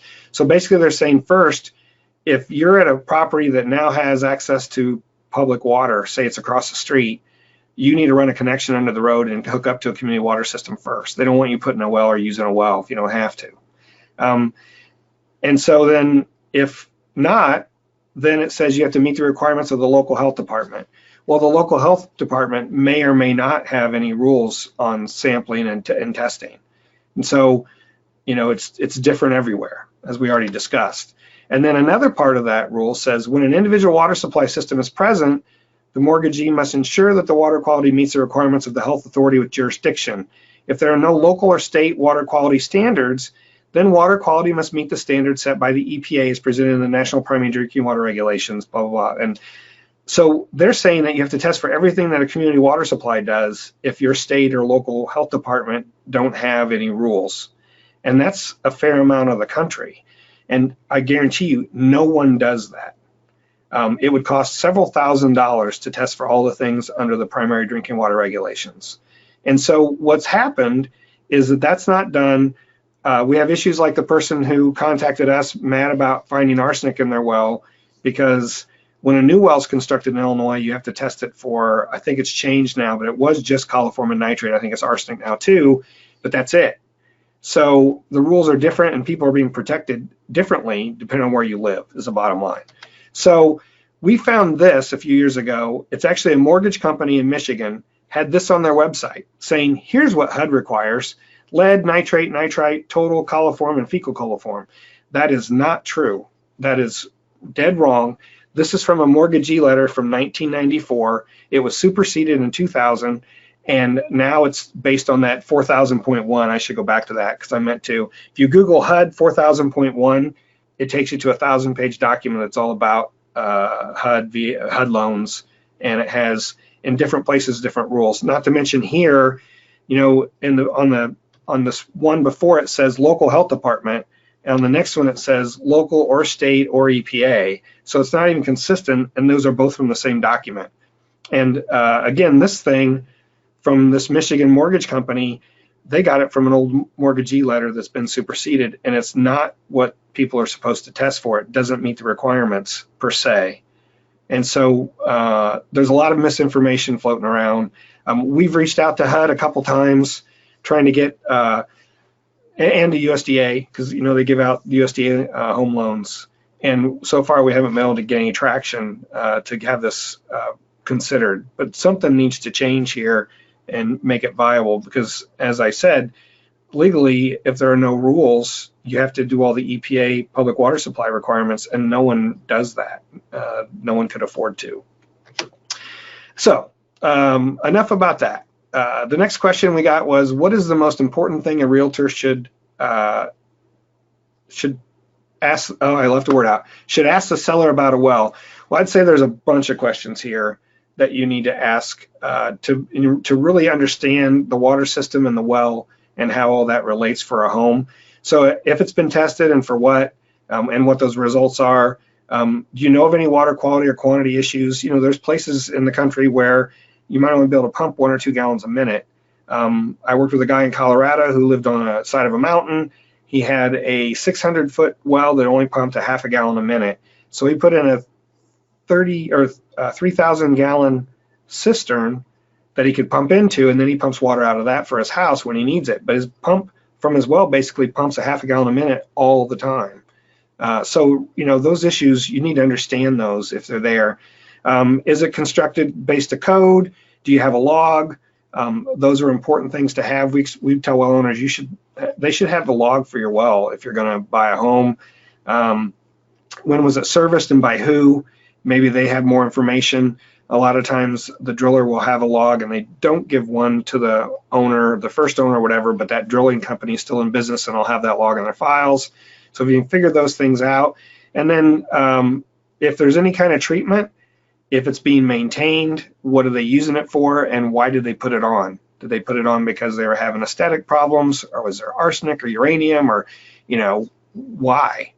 Because those are questions that the person trying to buy the property are going to ask. And then also we talked about septic issues, but where's the well in the septic system? Are they at code? A lot of times we see where an inspector will inspect one property and not realize on the next property over, the septic tank's right at the edge of the property, and now they put it 20 feet from the well. Things like that. Source water protection plan. So I thought this was a really interesting question.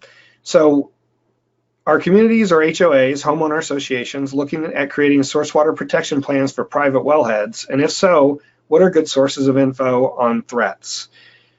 So every community water supply, every public water supply is required to do a source water protection plan, and the states implement those, and that's part of the Safe Drinking Water Act. And what that really means is they have to take where their source of water is coming from, whether that's a lake or a well, look at what the area the water's likely coming from to get in that well, and what sources of contamination may be in that area, and then determine how vulnerable their water supply may be to the contamination from the sources.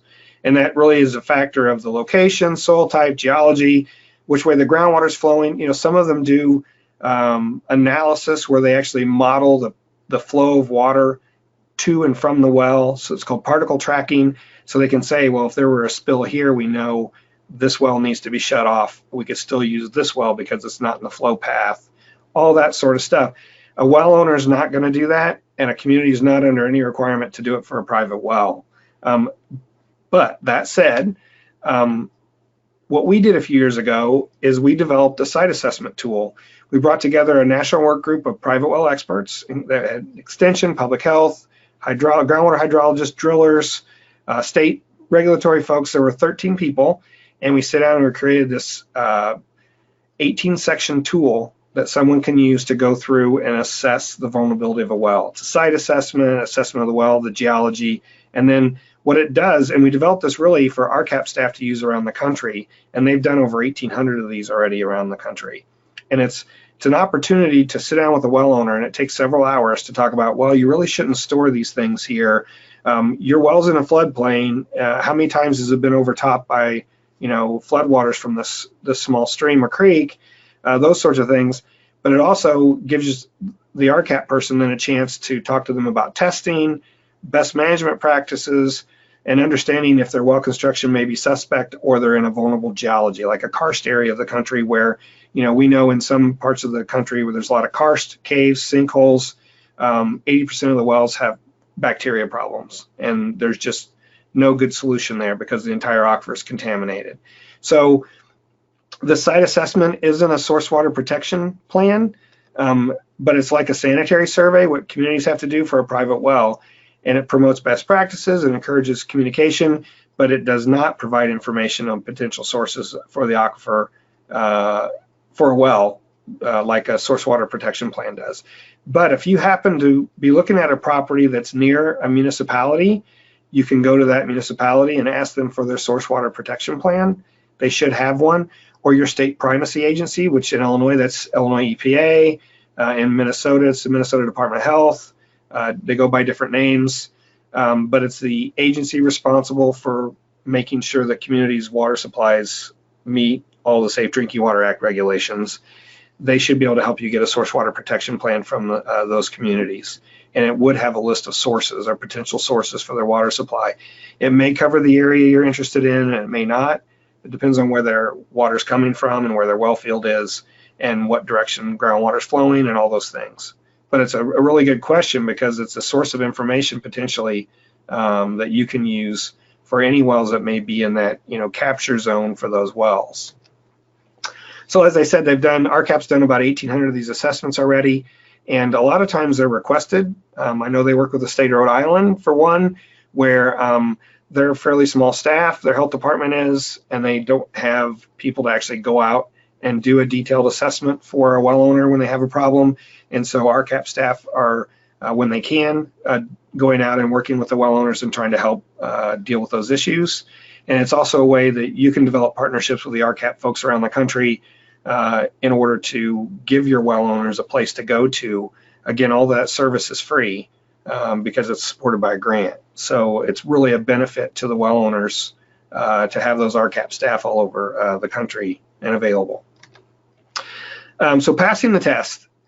If a well does not pass the water quality test and is chlorinated and then passes, does this really mean the water quality is good or could be bad again as chlorination has run through? Well, we talked about it a little bit, but this is a really good question because it's hardly ever asked, because a lot of times people are just trying to pass the test. And I just want to say that's the worst thing you can do for the person buying the property. And I said that to my dad and he didn't care. So, because that's what he did. And so I know it firsthand, but I want to break this down because there's a lot here. Bacteria test is not a water quality test. It's just a bacteria test. It's for one thing. We test for bacteria and nitrate because they tend to indicate that there's a pathway into your well. So they don't address anything like naturally occurring contaminants like arsenic, uranium, those sorts of things.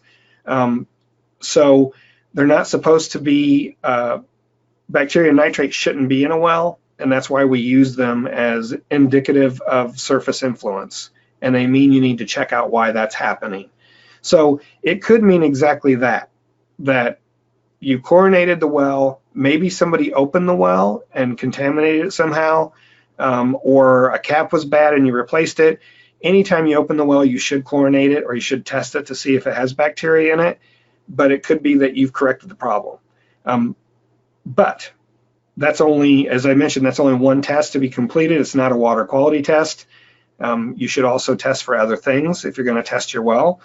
And I'll get into this more, I think, but if there's a source that can get into your well, whether that's a crack in the casing or there's a feedlot nearby and there's a shallow pathway through sand or whatever, or a septic system, or again, surface contamination because of a crack in your casing or it's not sealed properly, then it will get contaminated again. And you have to consider a different solution. Because while the chlorine is there, the bacteria may not show up, but they're going to if there's another source and it's a continuous source that can keep providing bacteria that can get in your well. And and I'll give you some solutions in a second. I've heard of people pouring bleach into their well. Is this common or necessary? It's actually a bad idea to pour bleach in your well. There's no more information here from your question, but we've got in the past where, I actually had a well owner tell me that their contractor told them to pour a cup of bleach down their well every month. That's a terrible idea. It doesn't do anything to kill bacteria, and it harms can harm your pump or your pitless and some of those things. So, because it's too concentrated, so it can be harmful and it can also leach metals. So if you have a bedrock well where the bedrock has metals in it and you pour straight bleach into the well, we see sometimes that it's leaching all kinds of metals into the water that then are coming up into your drinking water supply. So what we've done is we've looked at a whole bunch of disinfection guides on how to disinfect your well, shock chlorinate your well, and we settled on this one from the Minnesota Department of Health. If you go to our website under class resources and go to lesson 10, which is called Water Treatment Solutions, you'll see this well and water system disinfection for private wells. You can click on it and download it. What we found is for today, it's the most complete and easy to understand guide. It's got mistakes in it too, and there is no perfect guide out there yet. And I'll just say that because it's a complicated issue, but this has pictures and diagrams depending on well casing and tells you what to do. You shouldn't use bleach with detergents in it and other things. And one problem that just came up, I had a well owner in Illinois call me literally Monday, and they had a well that was 68 inches across. Well, this guide doesn't have any help for someone who has a well that's 68 inches wide, and it had 18 and a half feet of water in it. So I got the guy's name and phone number, and I sat down with my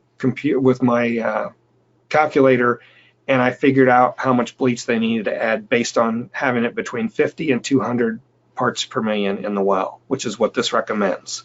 You don't want to do more than that. You don't want to do less than that. And it was like 8.5 gallons, I think, is what I ended up giving him.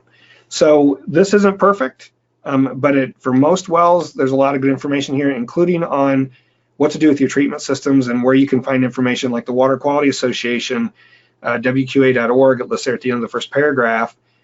they are the organization that works with a lot of the treatment companies that develop these devices. And on their website, you can get a lot of the owner's manuals and things like that, or access to the people you need to based on what kind of treatment equipment you have. And it'll tell you whether you need to disconnect it from the system before you use the chlorine and all those sorts of things. So that's what we recommend today. But when you realize that, as I mentioned, chlorine has the effects of chlorine on bacteria, well components, and even geology are complicated. As I mentioned, it may not be effective in some cases, or it may be that there's a continuous source of bacteria, so it's only a short-term solution.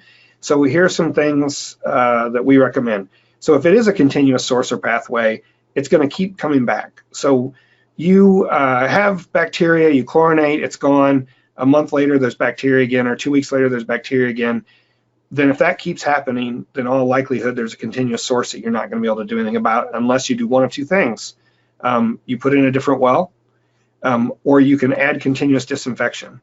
So that means adding treatment to your system that's either continuous chlorination or UV disinfection, and there's some other options that are becoming available, peroxide, which is not as easy to handle. There's other treatment devices that are being developed. But if you have a continuous source, then a shot chlorination is not the answer. But other things could be happening. It could be that your well's never been chlorinated before and you've drank that water for 20 years with bacteria in it and not realized it. There could be layers and layers of bacteria in the well. So it may take either more chlorine, or you may have to chlorinate it 3 or 4 times before you actually get rid of it all. And we've seen that happen too. The third thing, which we don't have a solution for yet, but is a real problem, is that chlorine becomes less effective once you get above a pH of 8. Virginia Tech figured this out, and I'm sure other people knew it. I didn't until recently, but we have to come up with a way to disinfect wells whenever the pH is really high in the source water. And I've seen where they've added vinegar to wells, but if that well is very active, especially like in a sand and gravel aquifer where water's flowing freely in and out, it's not going to stay at a lower pH because of that. And so I know Virginia Tech and a professor who just left there, both working on some of these issues, and we're kind of waiting and hoping that they come up with a good solution. One thing is, if you disinfect a well and it doesn't do anything, it's worth having the pH of that water tested. And if it's above 8 or 8.5, then chlorine's not going to solve your problem. And that's about the only way to find that out. So there's a lot we're still trying to learn and deal with, and hopefully, here in the next year or so, there will be some better guidance whenever you have one of those situations. In some aquifers, you don't have to worry about it. Like in Virginia, for instance, the Piedmont aquifer there, the pH of the water is like 5.5. So chlorine is going to be your best way to disinfect. But in Illinois, a lot of our groundwater is 7.5 or higher. And so there probably are going to be places where chlorine won't be as effective, or you have to use a lot more of it in order to get the same amount of quote dose in the end. So that's what I have. I've talked too long. We do have some questions. And so before I get to these last questions, I do want to mention Dan Webb with our Public Service Lab, who has been on almost every one of these webinars for the last 4 years, who is a well owner and has a treatment system, and also manages our lab that does testing for private well owners, is retiring at the end of this month. And so I know Dan's on the call today because he's going to see if there's any questions here that he needs to answer as I pull these up. But I want to give a shout out to Dan and all the things he's done for this program. And we really don't have a replacement for him, to be honest. He's got a very broad set of expertise related to private wells and testing and treatment devices that we're really going to miss. And I just want to say thanks to Dan for all that he's done to help our program, and for all the things the Public Service Lab has done for a lot of well owners in Illinois. And I want to say I wish him luck. So Dan, if you're there. Yeah, it's so nice, Steve. Thank you very much. It's been a pleasure working with you. And I'm sure we'll be talking more afterwards. Yeah, no, so yeah. Anyway, thank you. I appreciate it. Yeah. Okay, so here in California, when a property in the suburbs is sold, both the well and septic system have to be inspected and approved before sale is final. A water sample is required and must show the well is not contaminated. Is this true for other jurisdictions? It really depends.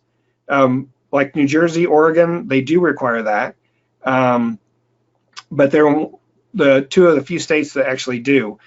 A lot of times these days, the lender or the mortgage company or the bank will require it because they're trying to protect their investment and they want to make sure that there's a potable water supply there.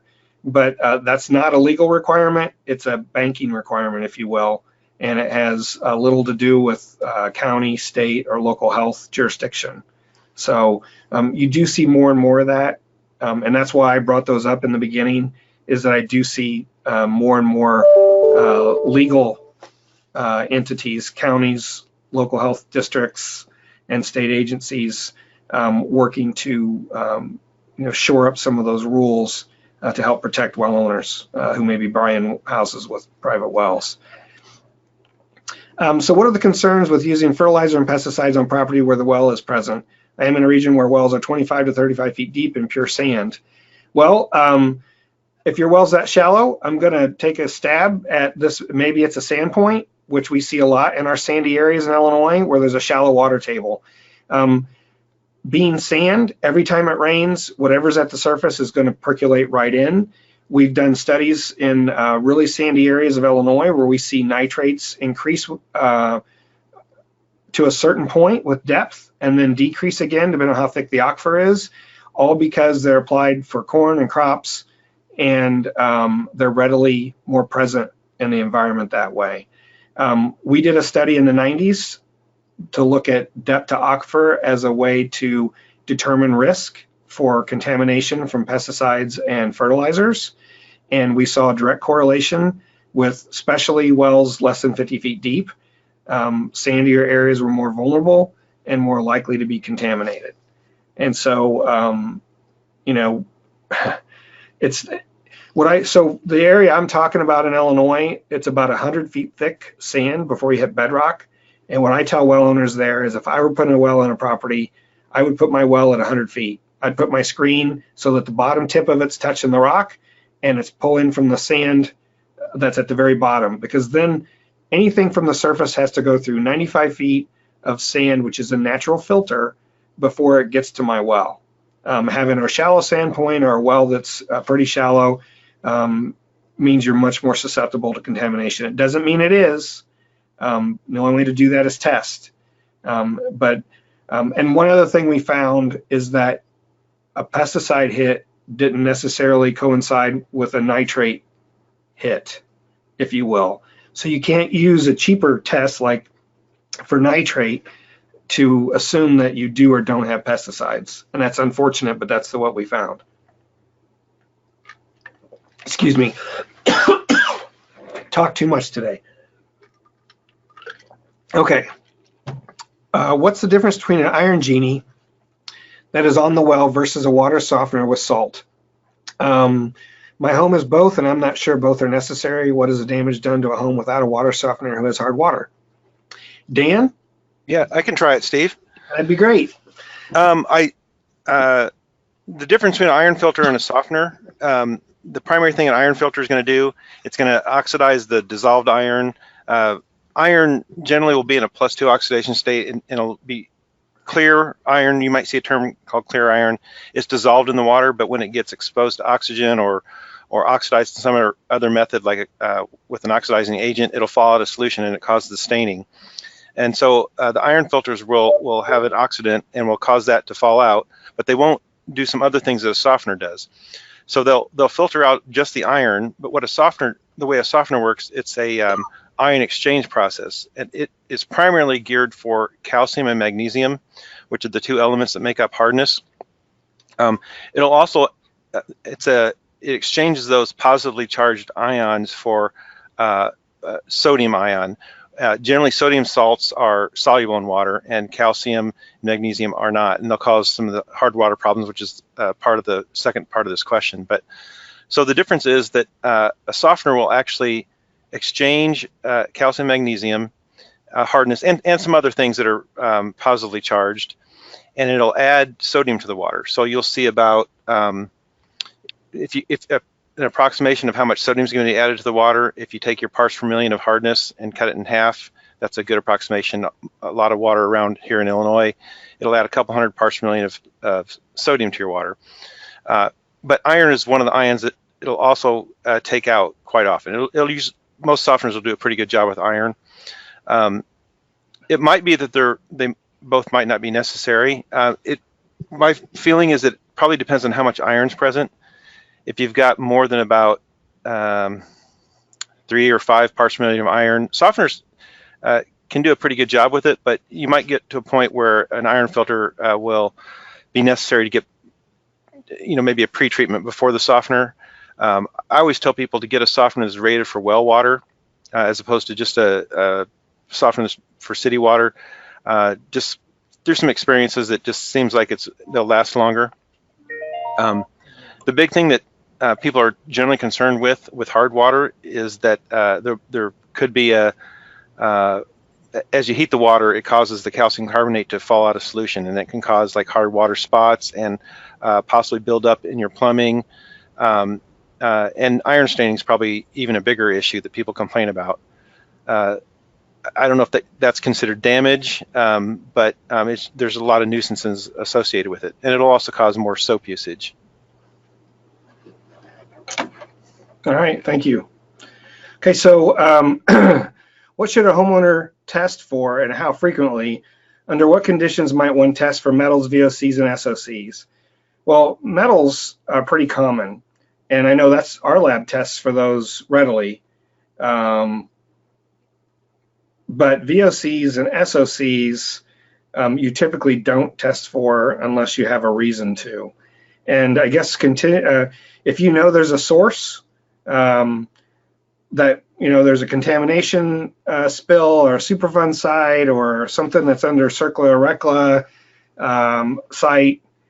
I just listened to a talk yesterday from in the Chicago area where there's I think it was TCE contamination, and at first they thought all the residents were on public water, but it turned out there were 2 subdivisions that were on private wells, and they were right in the area of the plume. And so they all tested for that. And so I guess it goes back, well, it doesn't go back to the source water protection plan, but if you're in a more urbanized area or where there's a more industrialized area where there may be those things in use, that's when you'd, or if you're near, you're near an underground storage tank or a gasoline tank, some of those things. Otherwise, you shouldn't have those issues. I know, yeah. And so as far as metals, those are commonly tested for, right, Dan? Yeah, I mean, sometimes people will say, what about mercury or some of the rare metals? But I think it would fall in the same thing you just described. There might be something that is not included in a traditional test, like where there's some things that we don't do, but they're not usually present, but there might be a local situation that might call for it, or at least to be, checked out. Okay, yeah, hopefully that answers your question. And, because we already, as far as what we recommend homeowners test for, was on the slide we already provided earlier in the talk. Yeah, because that gives you a good general chemistry of your water and would even help a treatment provider if they were trying to add something to make your well water either taste better or whatever. And that included the metals of concern that you would typically be worried about. So. Yeah, Steve, I think you covered it nicely before when you talked about, like some of the, if private well owners had to meet all the regulations that a city has to do, it just would get really expensive. It's not that it's not possible to do. It's just there's lots of things that most people probably don't have to test for. Right, and you're not likely to find them unless there's a specialized circumstance. And so, understanding the land use around this property, if there was ever any kind of business, if it turned out there was a, mechanics service center, something like that. That's one thing. But yeah, so a lot of those things you wouldn't need to test for regularly. So if a well has arsenic, how do you get rid of it? Well, typically there's two ways. There's either filter media, I believe uses carbon, and the other is reverse osmosis. Although with RO, reverse osmosis, it depends on the form of the arsenic. And what we've learned is that the oxidized form, which I believe is +5, is much more readily removed. And sometimes arsenic 3, if it's in that form, RO might not remove it very well. There's a website that the New Hampshire Department of Environmental Protection put together. It's called Be Well Informed. And it's actually a tool that you can use to put in sample results, and then it gives you what those results mean. Basically, if it's over an MCL, or if and then what kind of treatment you might want to add.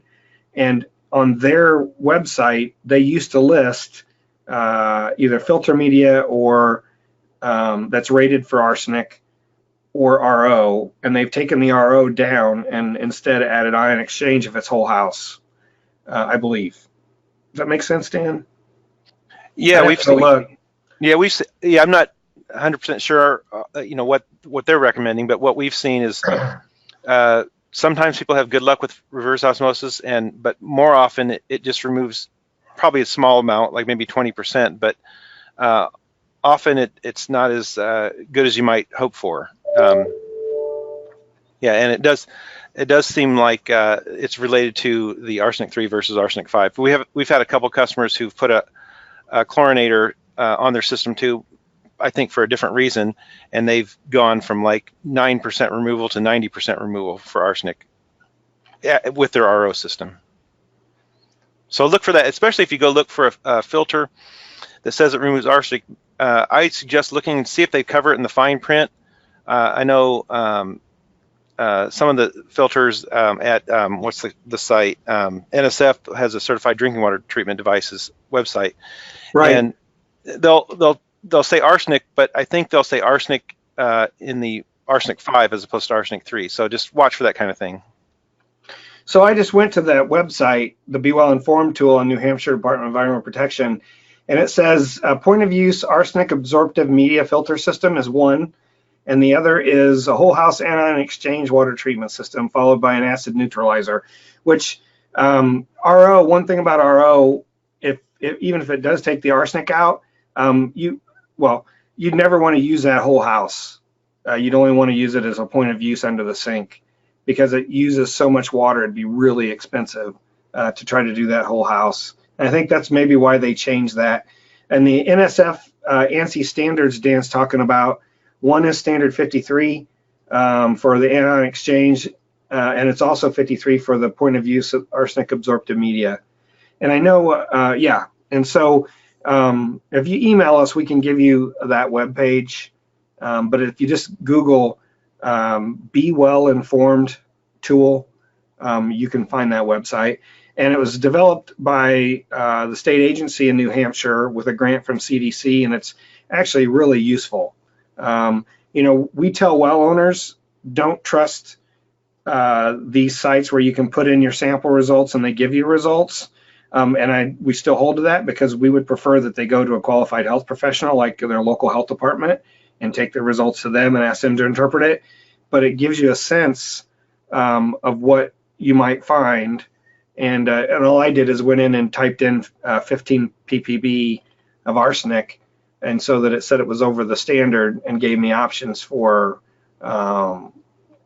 treatment. So it's handy, for those things. So please explain what the gallons per minute from the well log tells us, and what a flow test production after the well has been in use with a pump holding tank tells us. How are GPM measured when the well is drilled? Well, the driller drops a pump in while the hole's still open, usually, and it'll pump it. I know if I went back to that well log that I had up, it says, Illinois' well log form has a thing where it says static level and pumping level after pumping so many gallons per minute for so long, like pumping 15 gallons a minute for 2 hours. I think for that particular Bedrock well that I had the log up, it was at 130 feet static below land surface, and then after pumping for however many gallons a minute for 2 hours, it was 160. So it dropped 30 feet. And, those are how, as far as gallons per minute are measured. Most pumps are rated to pump at a certain rate based on the pump curve. When we're trying to pump a well, especially a large well, we use a special device that basically tells us how much water is being pumped based on the pressure and the system and the size of the hole that the water's coming out of. But that's not something a well owner or a realtor or anybody would ever use. But most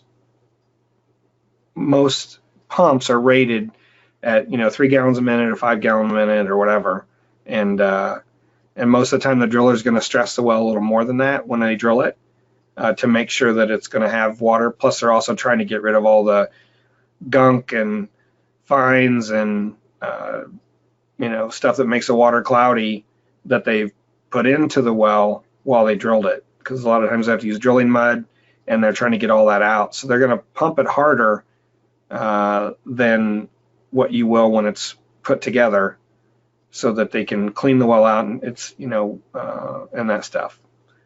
Hopefully that answers your question, because it's not necessarily a capacity test to say it will pump 400 gallons a minute. It's usually pumped at a specific rate that's higher than they'll need whenever it's finished. So if they expect to put a 5 gallon per minute pump in a well, they may pump it at 15 or 20 for 2 hours and see how much drawdown there is and make sure the well's going to sustain that. Because with less pumpage, you should have less drawdown. So, yeah. Do you know of any websites for the state of Florida regarding arsenic in groundwater? I would say DEP is your best contact for that, or the health department. I know I think it's someone from the health department who came to our conference from Florida this last summer. And I can get you that person's name if you email us, because she's really, quote, in the game, working with private well issues. So I have a client with repeated coliform bacteria contamination. It's likely from leaky septics of his or her close neighbors. What options does he have to make this water safe to use?